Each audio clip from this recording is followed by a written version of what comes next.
Hey, stuffers. Did you know checking your taillights could lead to a geopolitical crisis?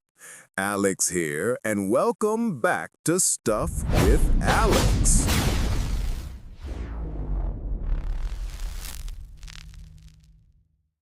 A woman hunted for 50 years, convicted of murdering a state trooper who escaped prison in a scene straight out of a Byrne movie, dies peacefully at 78 in Fidel Castro's backyard.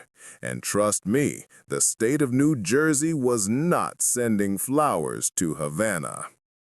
Just recently, in September 2025, Cuban officials dropped a bombshell announcement via their foreign ministry. American citizen Joanne Byron, Assata Shakur, passed away in Havana, Cuba, as a result of health conditions and her advanced age. That, right there, is the most anticlimactic ending you could imagine for one of the most high-stakes, politically charged fugitive hunts in American history. Think about the sheer, mind-boggling paradox of that statement. This wasn't just some random expat who died after retiring on the beach. This was a woman who was simultaneously revered as a Black liberation revolutionary hero and hunted by the United States government as the first woman ever placed on the FBI's most wanted terrorists list.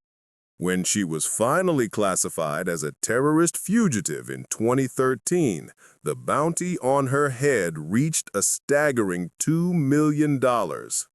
For decades, she served as a diplomatic hot potato, the central thorny issue in the fraught relationship between the U.S. and Cuba.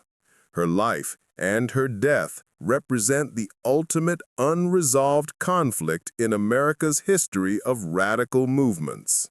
By starting with her peaceful end in Cuba, we instantly throw into sharp relief the raw fury and sense of unfinished business felt by the New Jersey State Police and political leaders who had sworn she would be dragged back to face justice. This is the central conflict we need to understand. How can one person be a symbol of freedom to millions and a cold-blooded killer to an entire state's police force? We're going deep on how a college activist ended up in a gunfight over a broken taillight, escaped in a getaway van, and became the ghost that Washington, D.C. could never catch. To understand the ghost, we have to start with the person. Joanne Byron. Born in 1947, she grew up moving between New York City and Wilmington, North Carolina. Like many young people in the 1960s, she began getting involved in political activism while attending Borough of Manhattan Community College and the City College of New York. But what started as student activism quickly accelerated into something much more radical. Imagine swapping your student loans for a leadership role in a radical revolutionary group. That's a serious career change. I can barely decide which streaming service to cancel, and she was deciding whether to join the Black Panther Party. After graduation, she officially adopted the name Assata Shakur and briefly worked with the BPP before transitioning into a leadership position within the Black Liberation Army, or BLA. This move represents a massive ideological shift that explains everything that followed. By the early 1970s, the ideological landscape had fractured. The BLA explicitly eschewed the sit-ins and peaceful marches that had defined the 1960s civil rights movement. They were done waiting. They called for armed confrontation with white America and explicitly pledged to take up arms for the liberation and self-determination of Black people in the United States. This wasn't advocacy, this was militancy. They believed violence was a necessary tool for political change. This trajectory, from college student to Black Panther to BLA leader, clearly demonstrates the rapidly escalating radicalization trends of the era, which made a violent confrontation with law enforcement almost inevitable. Before the incident that would define her life, Shakur was already a highly wanted fugitive. Between 1971 and May of 1973, she was the subject of an intense multi-state manhunt and faced a flurry of charges. Records show she was indicted 10 times in just a few years, facing charges including bank robbery, the kidnapping of a drug dealer, and the attempted murder of several police officers. This pre-existing profile is crucial to understanding the subsequent tragedy. She was not a random suspect. She was already a significant target of law enforcement, ensuring the stakes were impossibly high when the next routine interaction occurred. Now we get to the core of the controversy. The New Jersey Turnpike, May 2nd, 1973. This is the moment when an absurdly minor detail spiraled into political tragedy. New Jersey State Troopers Werner Foerster and James Harper were patrolling the turnpike near New Brunswick when they pulled over a vehicle. Why? Because of a defective taillight. Inside the car were 3 members of the Black Liberation Army, Assata Shakur, Zaid Malik Shakur, and Sundiata Acoli, then known as Clark Edward Squire. That minor vehicle violation, a broken taillight, immediately escalated into a horrific gunfight that shattered 4 lives and launched a half-century international crisis. This juxtaposition of the mundane cause and the immense lethal fallout is a classic hallmark of true crime. How small details spiral into catastrophe. Stuffers, smash that like button if you're already confused by how quickly a broken taillight turned into a major motion picture crime scene. A shootout erupted minutes after the stop. When the smoke cleared, Trooper Foerster was fatally shot, and one of Shakur's companions, Zaid Malik Shakur, was also dead. Trooper Harper was injured, and Assata Shakur was wounded, having been shot twice. The 2 narratives of this event are completely irreconcilable. The prosecution's narrative held that the stop was initiated due to the taillight, but upon recognizing the occupants, a deadly confrontation ensued. Authorities asserted that Assata Shakur, sitting in the front passenger seat, fired the first shot, initiating the entire sequence of gunfire. The defense and Shakur's narrative tell a radically different story. Shakur consistently maintained her innocence, stating in her writings that she did not shoot anyone and that she was shot twice by police while she had her hands in the air. Adding to the complexity was the testimony of her co-defendant, Sundiata Acoli. He first claimed he blacked out after being grazed by a bullet and couldn't remember how Foerster died. Later, he altered his account, suggesting that Foerster was likely killed by a friendly fire shot from the other trooper. This contradiction, Shakur claiming she had her hands up while sustaining 2 gunshot wounds, and her co-defendant offering an internally inconsistent shifting alibi, demonstrate why the truth of who fired the fatal shot became almost irrelevant, overshadowed by the political context. So wait, was she a cold-blooded assassin who shot first, or was she a wounded political activist with her hands up? The answer, perhaps, lies not in the bullet fragments, but in how the government chose to prosecute the entire Black Liberation Army movement. And spoiler alert, it wasn't pretty. To understand the legal battle that followed, we have to step back and look at the real shadow hanging over the courtroom. The U.S. government's systematic operation against dissent. We're talking about COINTELPRO. COINTELPRO, or the Counterintelligence Program, was an infamous operation launched by the FBI in 1956, initially to combat communism in the United States. By the late 1960s, however, the program expanded dramatically to target domestic political groups, primarily focusing on what the Bureau called black extremists or black nationalist hate groups, including the Black Panther Party and, crucially, the BLA. You gotta hand it to the FBI. When they decide they don't like a group, they don't just send a strongly worded email.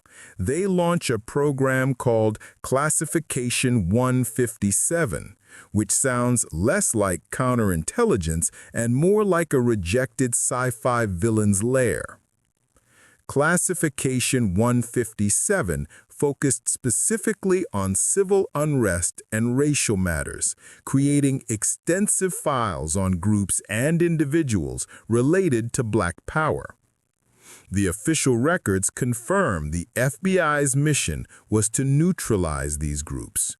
Critics argue that the entire prosecution of Assata Shakur must be viewed through this counterinsurgency lens. This is where the political war became a criminal prosecution. Programs reportedly operating under the COINTELPRO umbrella, such as Nukill and Chesrob, likely a derivation of Chesimard, were designed with a clear objective: to dismantle the Black Power movement by applying strict criminal charges. Why was this approach chosen? Because prosecuting activists using criminal charges like murder, robbery, and assault allowed the government to bypass emotional and cumbersome conspiracy trials. Conspiracy trials were risky because they often lent themselves to acquittal, allowing the defense to introduce broader evidence of political motivation and police harassment. By focusing solely on the murder of Trooper Foerster, the state strategically limited the defense's ability to argue that Shakur was a political prisoner rather than a common felon. This deliberate strategy of criminalization, turning political resistance into simple crime, is the key reason why her trial became so controversial. The government sought to eliminate a revolutionary threat, and the legal process was the tool. Against the backdrop of COINTELPRO, the trial itself quickly devolved into a fiercely contested and highly scrutinized affair. In 1977, 4 years after the shooting, Assata Shakur was convicted of first-degree murder, atrocious assault and battery, and illegal possession of a weapon, among other crimes. She was sentenced to life in prison. However, the question of whether justice was served remains intensely debated due to the systemic irregularities reported during the judicial process. Defense attorneys vehemently argued that the trial was fundamentally unfair. They labeled it a legal lynching and a kangaroo court. The evidence supporting these claims is damning. Transcripts from the jury selection process reportedly showed that at least 2 of the seated jurors had expressed prejudice before the trial even began. Furthermore, reports emerged that the offices of the defense team were being electronically bugged, and highly sensitive materials related to her case mysteriously disappeared from a lawyer's home, only to be later found in the possession of the New York City police. The defense team also faced extraordinary difficulty securing expert witnesses to testify on Shakur's behalf. This pattern of alleged procedural misconduct, from prejudiced jurors to illegal surveillance, validates the claims of COINTELPRO interference.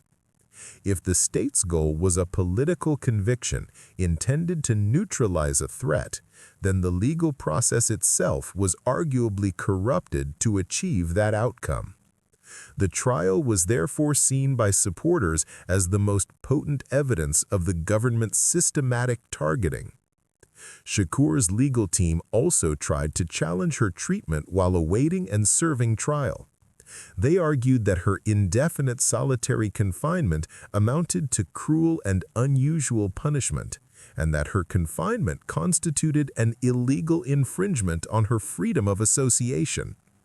These attempts were rooted in the idea that she was being held as a political prisoner, reinforcing her eventual self-description as a 20th-century escaped slave. The state attempted to define her as a criminal. She attempted to define herself as a political symbol.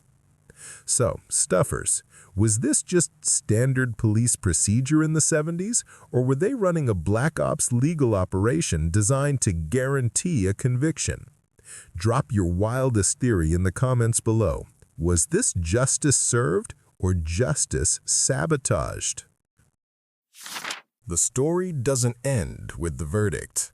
That's just the setup for the action movie climax.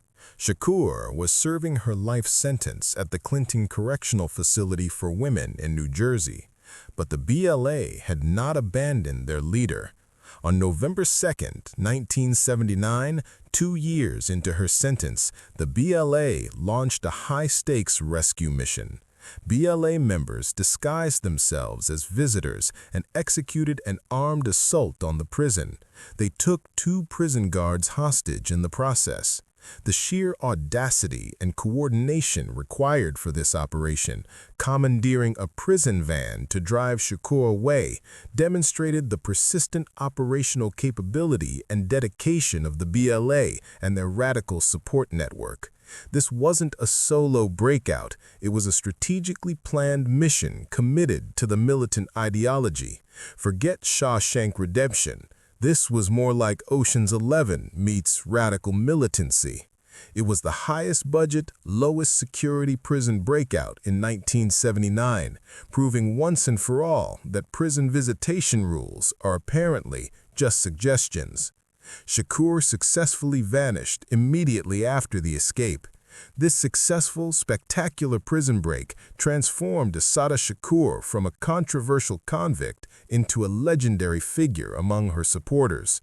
She became a tangible symbol of defiance against the U.S. judicial system, proving she could literally break her chains. This spectacle sealed her fate. The U.S. government could never simply drop the case. She had become too symbolic of an anti-establishment victory. The intensive multi-agency manhunt that followed would span decades and eventually turn into an international diplomatic headache. For 5 years after the escape, Shakur was a ghost traversing the radical underground. Then, in 1984, she surfaced in the last place the U.S. government could touch her, Havana, Cuba. Fidel Castro's government granted her political asylum, recognizing her as a political refugee rather than a common criminal. She then proceeded to live openly in Havana, even publishing her autobiography in 1987. She reportedly taught at Cuban universities, building a life far removed from the cold cells of New Jersey. Think about that, a $2 million bounty, a most wanted terrorist designation, and she's out here teaching classes and writing books in the Caribbean. This ability to live openly while remaining on the official most wanted list highlights the fundamental diplomatic impasse. Cuba's government prioritized revolutionary solidarity, offering asylum, creating a legal black hole where the concept of American accountability ceased to function. For decades, her presence served as a major point of contention between the two nations. American authorities, including President Donald Trump, repeatedly demanded her return from the communist nation. The U.S. government wasn't about to forget, and in 2013, they significantly escalated the pursuit. The FBI placed Shakur on its list of the most wanted terrorists, making her the first woman ever to receive that designation. This was not an arbitrary reclassification 34 years after the crime. It was a deliberate diplomatic weapon used to pressure Cuba, especially during periods of strained or thawing relations. This reclassification confirmed that the state viewed her case as an ongoing political conflict, not just a cold criminal case. Shakur's own writing provided the philosophical contrast to the FBI's designation. Her autobiography solidified her legacy among activists, featuring powerful rhetoric like, "It is our duty to fight for our freedom. It is our duty to win. We must love each other and support each other. We have nothing to lose but our chains." This conflict defined her existence, a freedom fighter to her admirers, an unrepentant terrorist to her hunters. How long could this international standoff last, and what would it take for the U.S. to finally close the case? The answer is time. The international standoff only ended when Assata Shakur died of natural causes related to advanced age and health conditions in Havana on September 25, 2025, at the age of 78. But her death did not bring closure to her opponents. The state of New Jersey released a statement that made it abundantly clear that the fury remained red-hot. Governor Phil Murphy and State Police Superintendent Colonel Patrick Callahan released a joint statement that was both furious and uncompromising. They vowed to vigorously oppose any attempt to repatriate Shakur's remains to the U.S., lamenting that she had passed without being held fully accountable for her heinous crimes. They emphasized that Trooper Foerster never had a chance to live out his days in peace. This vehement reaction confirms that the state's goal was not merely imprisonment, but symbolic capture, the final, public act of accountability that her peaceful death in Cuba denied them. The chase, in many ways, had become more important than the conviction itself. The statement opposing repatriation is proof that the political feud continues even post-mortem. The depth of this state-level animosity becomes even starker when you look at the fate of her co-defendant. Assata Shakur was still deemed a $2 million terrorist, yet her co-defendant in the 1973 murder, Sundiata Acoli, was granted parole in 2022. The contradiction between relentlessly pursuing Shakur until her natural death and releasing her convicted accomplice highlights the subjective and often political nature of long-term accountability in these polarized cases. The state of New Jersey is so mad, they don't even want her ashes back. That's next-level grudging. If I owed the state that much money, they'd probably send my remains back with a bill for the overdue library books. But hey, I'm just Alex in a gorilla mask. I don't run a state.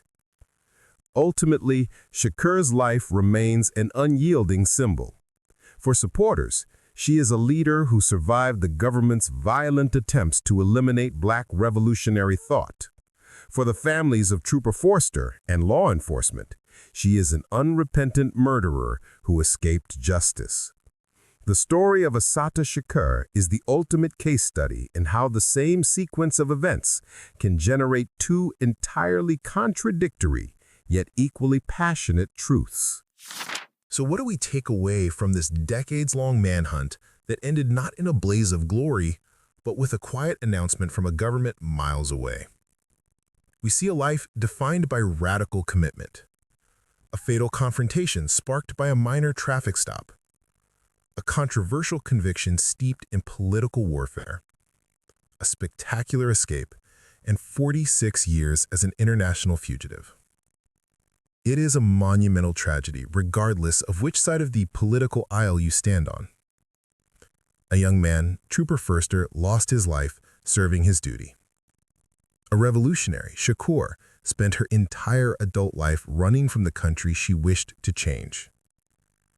When we look at history, especially conflicts this hot, we see people so convinced they're absolutely right that they stop being kind, patient, or even gentle in their disagreements.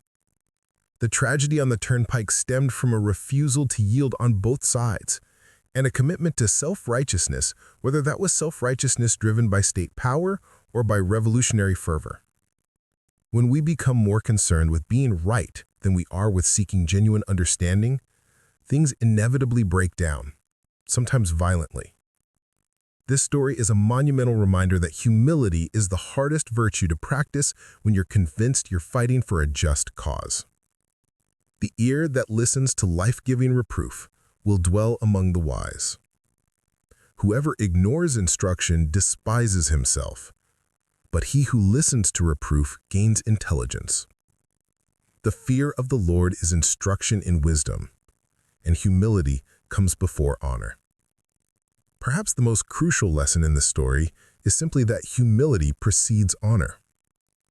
The Lord's servant was not be quarrelsome, but kind to everyone, able to teach, patiently enduring evil, correcting his opponents with gentleness. 2 Timothy chapter 2, verse 24 to 25a. Maybe, just maybe, if more people focused on kindness over being right, we wouldn't have 50-year-long international standoffs over a broken taillight. Okay, thanks for watching. Peace out. Goodbye, guys.